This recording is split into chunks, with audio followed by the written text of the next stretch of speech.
RB channel subscribers அனைவருக்கும் வணக்கம். நம்ம சேனலில் தெரிந்த ஊர்கள், தெரியாத பல செய்திகள், தெரியாத பல ஊர்கள், உண்மை சம்பவங்கள், அனுபவங்கள் இதை வச்சு வீடியோக்கள் போட்டு வந்துட்டுருக்கோம். நண்பர்கள் நிறைய பேர் வீடியோக்கள் பார்க்குறீங்க, சப்ஸ்கிரைப் பண்ணாமல் பார்த்துட்ருக்கீங்க. தயவுசெய்து சப்ஸ்கிரைப் பண்ணிவிட்டு பக்கத்தில் இருக்கிற பெல் பட்டனை கிளிக் பண்ணி ஆன் நோட்டிஃபிகேஷன் வச்சுங்க. அப்போ நான் போடக்கூடிய புதிய நோட்டிஃபிகேஷன் சொல்லுவாங்க. வீடியோ கூட போகலாம். இன்றைக்கி போடக்கூடிய வீடியோ ஒரு சென்சிட்டிவான விஷயம், அதாவது உணவுபூர்வமான ஒரு விஷயத்தை பற்றி போட போகிறோம்.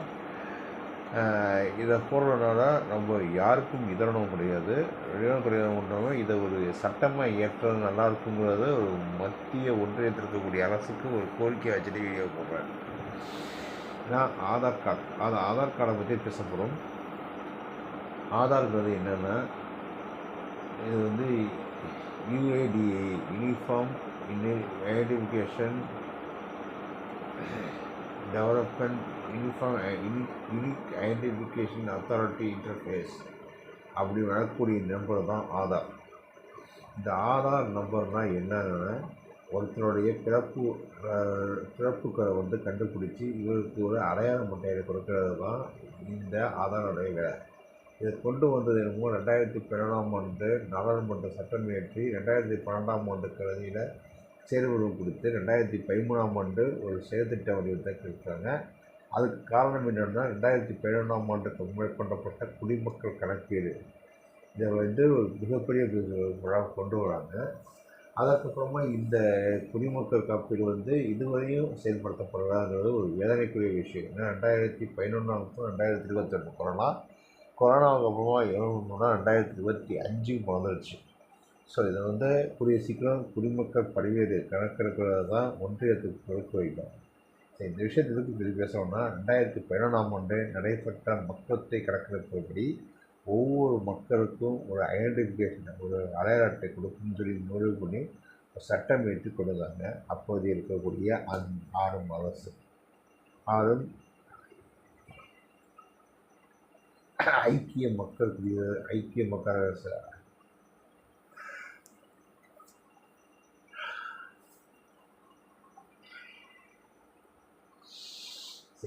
ஐக்கிய முன்னேற்ற கூட்டணி அரசு வந்து இந்த விஷயத்தை கையெழுக்கிறாங்க.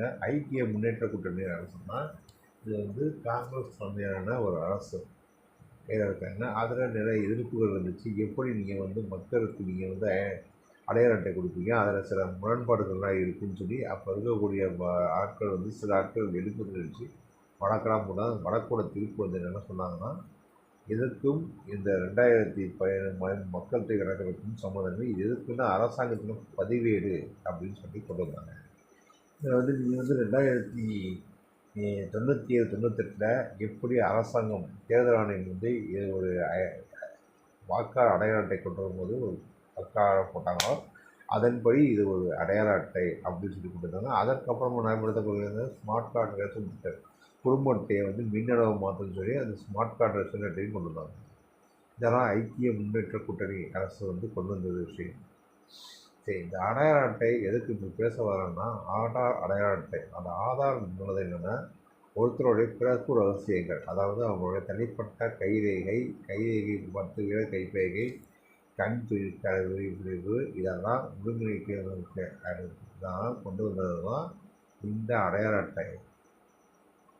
என்னென்னா, ஒரு மனிதனுடைய கழிவறை பள்ளம் மற்றும் 10 விரல்களுடைய கருத்துக்கு இதெல்லாம் சேர்த்து உள்ளடக்கிறது தான் இந்த அடையாள அட்டை.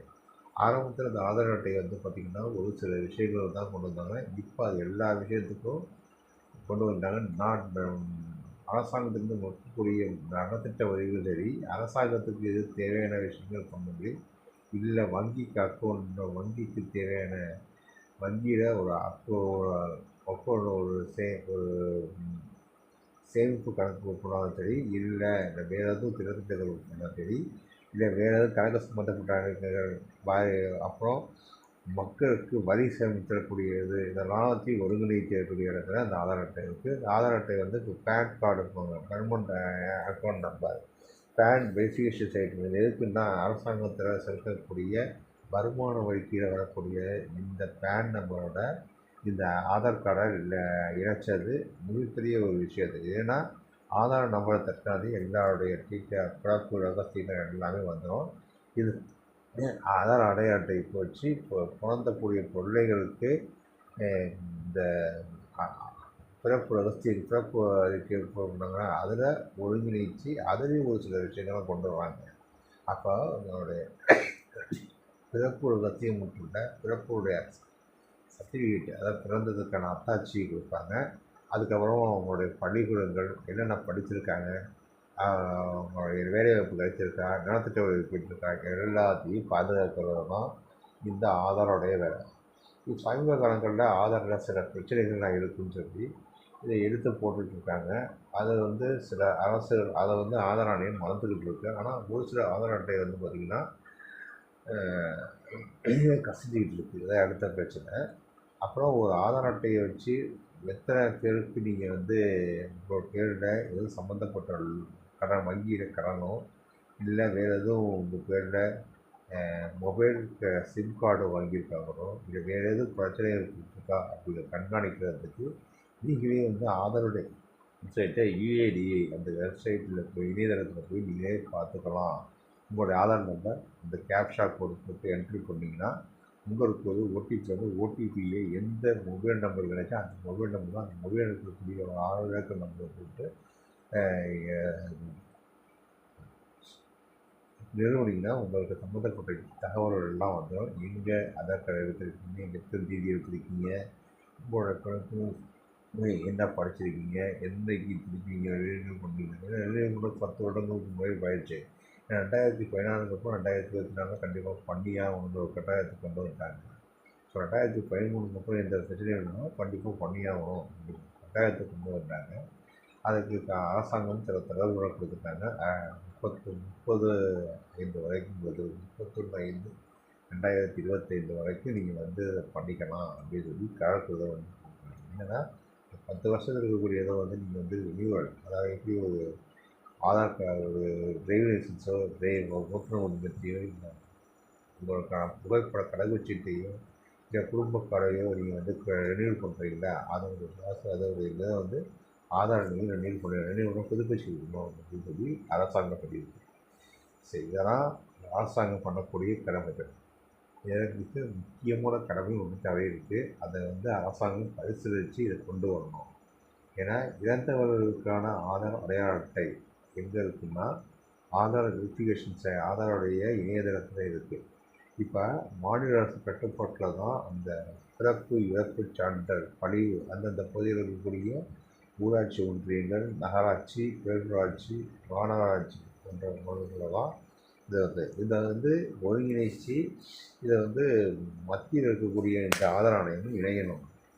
எதுக்கு சொல்கிறேன்னா இறந்த ஒரு நபருடைய இந்த இது வந்து பார்த்திங்கன்னா 6லிருந்து 7 வருடங்கள் வரையும் எந்த விதமான இதுவும் ஓப்பன்லே இருக்குது. அதுக்கு உதாரணம் எனது தந்தையார் இறந்தது 2018ஆம் ஆண்டு. 2025ஆம் ஆண்டு இன்று 6/1/2025ஆம் ஆண்டு அவருடைய ஆதார் நம்பரை போட்டால் இன்னும் அது லைவில் ஆக்டிவில் இருக்குது. ஸோ தந்தை வந்து கிட்டத்தட்ட காலமாகி 6 வருடங்களுக்கு மேலே ஆகிடுச்சு. அவருடைய ஆதார் ஆணையத்தில் இன்னமும் அது வந்து இருக்குது.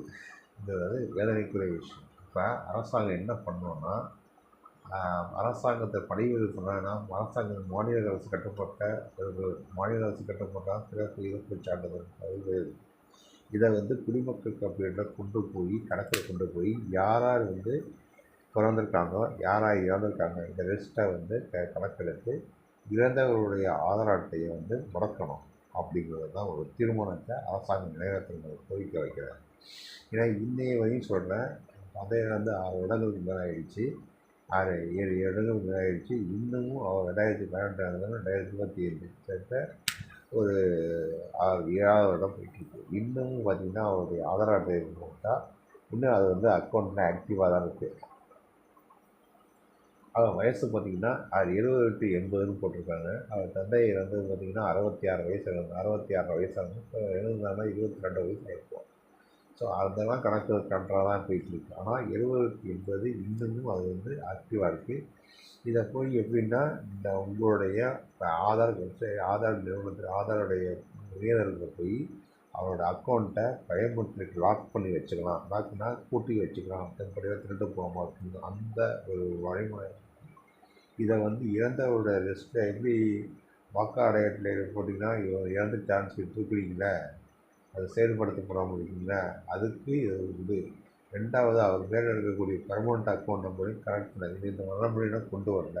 ஸோ ஆதாரை நீங்கள் வந்து லாக் பண்ணிட்டு ஆதாரை நீங்கள் வந்து முற்றிலும் நிறுத்திட்டீங்கன்னா அவர் பேரில் இருக்கக்கூடிய அனைத்து உரிமங்களும் காலாவதி ஆகிருக்கிறதுனால இதை அரசாங்கம் முன்னெடுத்து இந்த ஆதார் அட்டை செயல்படுத்தப்படாத இந்த சம்மந்தப்பட்ட தரவுகளை வந்து மாநில அரசாங்களுடைய கட்டுப்பாட்டில் இருக்கக்கூடிய இறப்பு சான்றிதழ் கணிப்பை இறப்பு சான்றிதழ் மற்றும் இறப்பு சான்றிதழ் இருக்கக்கூடியதை இறந்தவர்களுடைய எடுத்து அதை வந்து யாராக இறந்துருக்காங்களோ இதை எல்லாத்தையும் இணையதளத்தில் ஏற்றி அவங்களுடைய ஆதார் நம்பரை நீங்கள் வந்து க்ளோஸ் பண்ணணும் அப்படிங்கிற கோரிக்கை வைக்கிறேன். ஏன்னா நீங்கள் வந்து ஆதார் அட்டையில் என்னன்னா நம்பர் இறந்துட்டாங்கன்னா அதுக்கு எதாவது ஆதாரம் கொடுப்பீங்க. ஸோ இந்த ஆதாரம் கொடுக்கக்கூடிய இடத்துல ஆதார் நம்பர் கண்டிப்பாக கேட்பாங்க. அந்த ஆதார் நம்பரை வந்து அந்த சம்மந்தப்பட்ட இதில் வந்து எடுத்துருப்பாங்க. அப்போ சில விஷயங்கள் சரியாக இருக்குது, சில விஷயம் சரி. இதை வந்து இறந்துட்டாங்க, சரி தான். அவங்க இருக்கக்கூடியவங்களாம் கடந்த ஒரு 10 வருடங்களில் யாராக இறந்தாங்க அவங்களுடைய தகவலை சேகரித்து இதை சம்மந்தப்பட்ட ஆதார் ஆணையம் ஒரு நடவடிக்கை எடுத்து இந்த ஆதார நிலையத்திலாம் செல்லாதுன்னா ஒரு வாட்டி நீங்கள் அந்த நம்பருக்கு அலாட்மெண்ட் பண்ணிட்டீங்கன்னா அந்த நம்பர் கடைசி வரையும் அடுத்து போகக்கூடாது. அப்படிங்கிற நடைமுறையை கொண்டு வந்தால் மட்டும்தான் நடக்கக்கூடிய தவறுகளை பாதி தகவல்கள் குறைக்கலாம். ஏன்னா இறந்தவர்களுடைய தகவல் இதுவரையும் திருட்டு போகாமல் இருக்குது. திருட்டு போகணுமா அப்படிங்கிற ஒரு கேள்விக்குரியதை இருக்குது. ஸோ மக்கள் மத்தியில் இணையதளத்தில் தேடினா அதுக்கான வழிமுறை எதுவுமே இல்லை. ஸோ ஆதார ஆணையம் இதை பரிசீலனை பண்ணி ஆதார ஆணையத்தை மட்டும்தான் அதுக்கு கீழே வரக்கூடிய அனைத்து ஆவணங்களையும், அதாவது பெர்மனண்ட் அக்கௌண்ட் வருமான வரி சான்று செலுத்தக்கூடிய ஆட்கள் தான் அவங்களுடைய வருமான வரி சான்றுக்கான இந்த வருமான வரி கணக்கு எண், அது அடுத்தடுத்து ஓட்டு உரிமை இருந்தால், அது கடவுச்சீட்டு இருந்தால், இது எல்லாத்தையும் ஒருங்கிணைச்சி இந்த ஆதாரை லாக் பண்ணி நீக்கிட்டிங்கன்னா அவர் பேரில் இருக்கக்கூடிய இறந்தவரோட பேரில் இருக்கக்கூடிய எல்லா ஆவணங்களும் அது வந்து அப்படி மொத்தமாக அடிக்கப்படணும் அப்படிங்கிற கோரிக்கையை அரசாங்கம் முன்னெடுக்கணும் அப்படிங்கிற கோரிக்கையை வைக்கிறார். ஏன்னா இன்றைக்கி நிறைய தவறுகள் இணையதளத்தில் நடந்துக்கிட்டு இருக்கு. இணையதள தவறுகளை தவிர்க்கிறதுக்கு இந்த விஷயத்தை கீழடக்கணும். இன்றைக்கி வாய்க்கிலேயே பேசுகிறவங்க இருக்காங்க, அந்த வந்து தேவையில்லை. சரி, அதை பேசிட்டு போட்டோம். அவங்கள்ட்ட வைக்கக்கூடிய ஒரு கோரிக்கை என்னென்னா, இன்றைக்கி ஊழலற்ற இந்தியாவை நீங்கள் ஆக்கணும்னு ஆசைப்படுறீங்க. முதல்ல அதற்கான தீர்வுகளில் இதை கணக்கிடுங்க. 2012ஆம் ஆண்டிலிருந்து 2024ஆம் ஆண்டு 31/12/2024 வரைக்கும் யாராக இறந்தாங்க, இல்லை நீங்கள் புதுசாக அட்டை பண்ண அதுலேயும் யார் இறந்தாங்க, அவங்களுடைய தகவல்களை எடுத்து ஆதார் கார்டை அதற்கு சம்மந்தப்பட்ட ஆதார் கார்டை எல்லாத்தையும் நீங்கள் சேகரித்து இதை வந்து நீக்கணும் அப்படிங்கிறது தான் ஒரு கோரிக்கையை வச்சு வீடியோ முடிக்கிறேன். இதை வந்து சர்வசாதாரணமாக போட்டுக்கிட்டு இருக்காங்க. ஆனால் இந்த விஷயம் பெரிய அளவுக்கு போகலை. ஏன்னா இறந்தவங்க பேரில் எதுவும் லோன் கடனோ வேறு எதுவும் மோசடி வழங்கியாமல் காக்கிறதுக்கு நம்ம தான் அரசாங்கத்துக்கு கோரிக்கை வைக்கணும். இதை அரசாங்கம் கருத்தில் கொண்டு ஒரு சட்டம் இயற்றி எப்போ ஆதார் ஆணையம் வச்சாங்களோ அதை சட்டம் ஏற்றாங்களோ அந்த சட்டம் நடைமுறைக்குள்ளோ அதன் வரைக்கும் இப்போ இறப்புச் சான்றிதழ் கொடுக்கும்போது கண்டிப்பாக அவருடைய இறந்தவருடைய ஆதார் கார்டு நம்பர் கேட்பாங்க.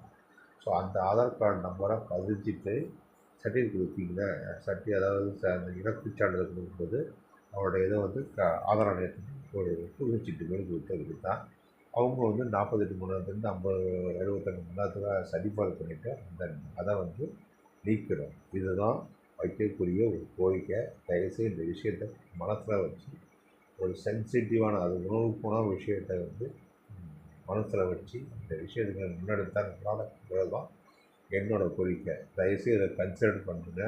கன்சிடர் பண்ணி பரிந்துரை வச்சு ஒரு சட்டம் ஏற்றுங்க. ஏன்னா ஆதார் ஆணையம் போட்டு ஆதார் ஆணையத்தில் ஏகப்பட்ட குரல் அப்புறமா இன்றைக்கி ஒரு மிகப்பெரிய ஒரு ஆணையமாக கொண்டு வந்திருக்கீங்க. மிகப்பெரிய விஷயத்தை கேட்டிருக்கீங்க. அதாவது மக்களுக்கு என்னென்ன தேவையோ அதுக்கு தேவையானதை ஆணையம் மூலிமா கொண்டு வந்திருக்கீங்க. ஸோ குடிமக்கள் பதிவேடு காப்பீடு, அந்த குடிமக்களுக்கான பதிவேடு காப்பீடு வந்து இதையும் ஆதார் ஆணையத்தில் இணைச்சி யார் யார் அவங்க உயிரோடு இருக்காங்க, யார் யார் இறந்து போயிருக்காங்க இதை கணக்கெடுத்து இறந்தவருக்கு பிறகு இருக்கக்கூடிய அனைத்து ஆவணங்களையும் நீக்குவதற்கு ஒரு சட்டம் எடுத்தால் நல்லாயிருக்கும். அந்த ஆதார் கார்டை நீக்கிட்டிங்கன்னா அவர் பிறகு இருக்கக்கூடிய அனைத்து